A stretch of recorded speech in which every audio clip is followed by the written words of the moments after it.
Morning న్యూస్లోకి వెళ్ళే కంటే ముందు ఇంకొక వార్త తీసుకోవాలి. తెలంగాణలో మనం ఇంత మొత్తుకుంటున్నాం, భారతదేశ వ్యాప్తంగా కులగణన కావాలని మొత్తుకుంటా ఉన్నాం. రెండోది తెలంగాణలో ఏదో కులగణన చేసి రెడ్డిదో గుడ్డిదో చేసి బీసీల లెక్క 56% దాటిందని నివేదికలు బయటపెట్టిరు. ఓవరాల్గా గంపగుత్తగా లెక్క బయటపెట్టిరు. ఇంత జరుగుతుంటే కూడా సమాచార కమిషన్లో ఒక్క బీసీని కూడా పెట్టలేం. మళ్ళా చూసుకో ఇక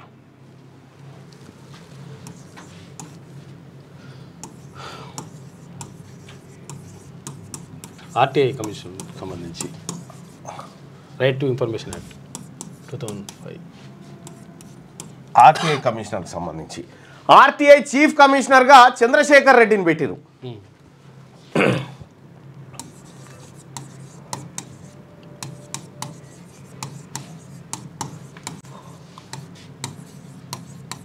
చంద్రశేఖర్ రెడ్డి ఆ తర్వాత ఆర్టీఐ కమిషనర్గా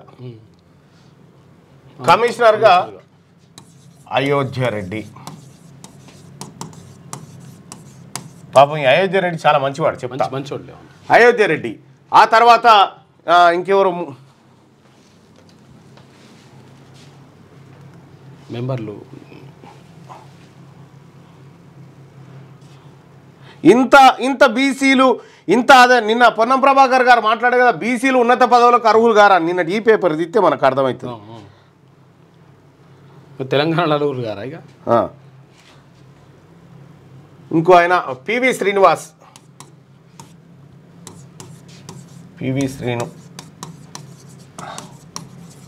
ఈయన బ్రాహ్మణ, ఈయన రెడ్డి. ఆ తర్వాత పర్వీన్,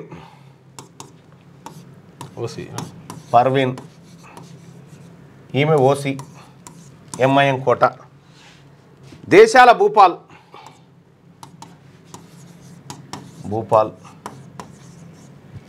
ఎస్సీ. బీసీలు ఒక్కరు లేరు, ఒక్క బీసీ లేడు సమాచార కమిషన్లో ఇప్పటికీ. ఇక్కడ పొన్నం ప్రభాకర్ గారు నిన్నటి పేపర్ ఏది, నిన్నటి ఏదో పేపర్ మనదేనా, దీంట్లో వాట్సాప్లో వచ్చేసి పంపి.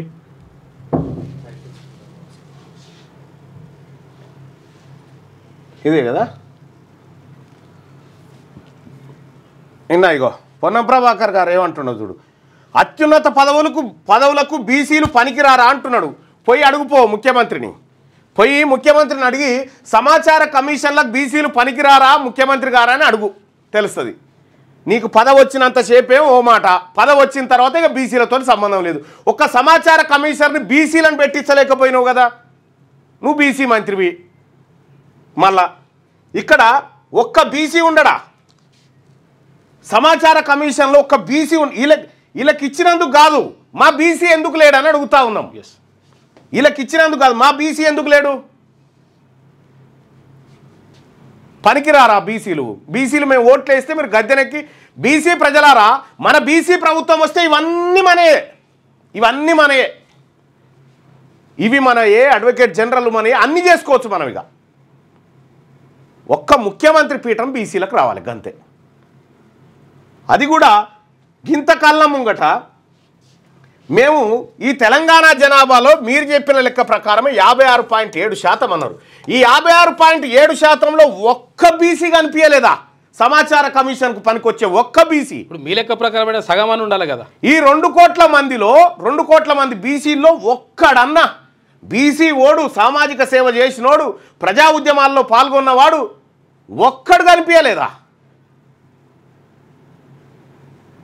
ఎటుపోయిరన్నట్టు ఓ దిక్కు చెప్తుంటేనే ఇంకో దిక్కు ఇది జరిగే. ఇవి కాకపోగా ఇవి ఇయ్యకపోగా ఇక బీసీ ఆఫీసర్లు, పోలీస్ ఆఫీసర్లు ఏడున్నారు, వాళ్ళని ఏసీబీలకు పట్టించుడు. నిన్న సూర్యాపేట కాడ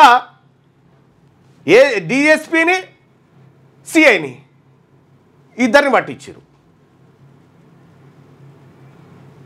ఓ దిక్కు ఈడ అన్యాయం జరుగుతుంది, మీదికెళ్ళేమో ఇగో ఈ కథ. సమాచార కమిషన్లో బీసీ ఎవడు పనికి రాలేదా లేడా? బీసీ ప్రజలారా, బీసీ నాయకులారా, బీసీ జర్నలిస్టులారా, బీసీ పోరాట యోధులారా ఒక్కసారి ఆలోచించండి. ఒక్కటన్నా రాదా? కొద్దిగా జరగన ఒక్కటన్నా. రెడ్డి బ్రాహ్మణ, ఓసీ, ఎస్సీ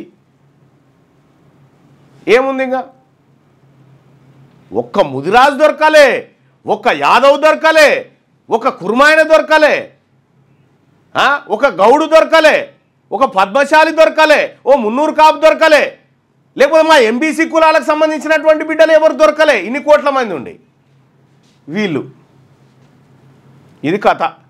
ఈ ఎవని ప్రభుత్వము, ఎక్కడి ప్రభుత్వం? బీసీ ప్రజలారా, నేను ఒక మంచి అద్భుతమైన డాక్యుమెంట్ బయట పెడదామంటే ఈ యుద్ధం చర్చకు వస్తుంది కాబట్టి దాన్ని బయట పెట్టలేకపోతామని. చాలా అద్భుతమైన డాక్యుమెంట్ ఉంటుంది అది.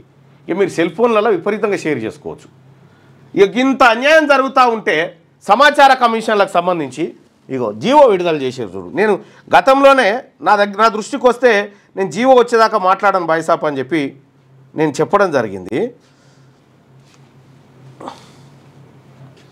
చంద్రశేఖర్ రెడ్డి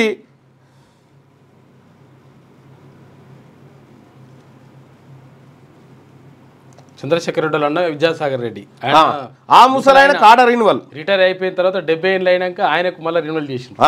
మళ్ళా మొత్తం ఎక్కడ చూడు రెడ్డి అని ఉంటే చాలు మళ్ళీ తీసుకుంటా ఉన్నారు. మళ్ళీ అందరు రెడ్లు కాదయో, అందులో కూడా మొటాటి గుడాటి ఇవి చూసుకుంటారు. మళ్ళీ ఈక్వేషన్స్ మళ్ళీ ఆ లెక్క వేరే. ఇప్పుడు రెడ్లల్లో ఎన్ని ఉంటాయి? 33 శాఖలు, 33 శాఖలు ఉంటాయి, 33 వర్గాలు ఉంటాయి రెడ్లల్లో. అందులో కేవలం 1-2 మొటాటి గుడాటి, ఈ 2 మాత్రమే వీళ్ళు అనుభవిస్తూ ఉన్నారు. ఇక్కడ ఇగో చూడు, ఇగో ఇది జీవో 311 ఇచ్చిరు.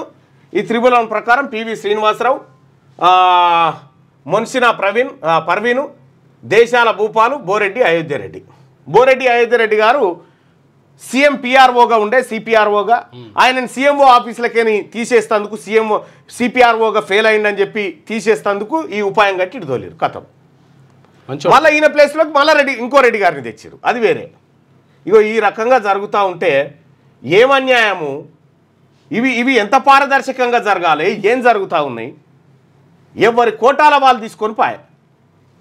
బీసీ ప్రజలారా, ఇక మన తోటి కానే కాదు ఇది. వీళ్ళతో సోపతే వద్దు మనకి. ఇక చాలు చేసిన కాడికి.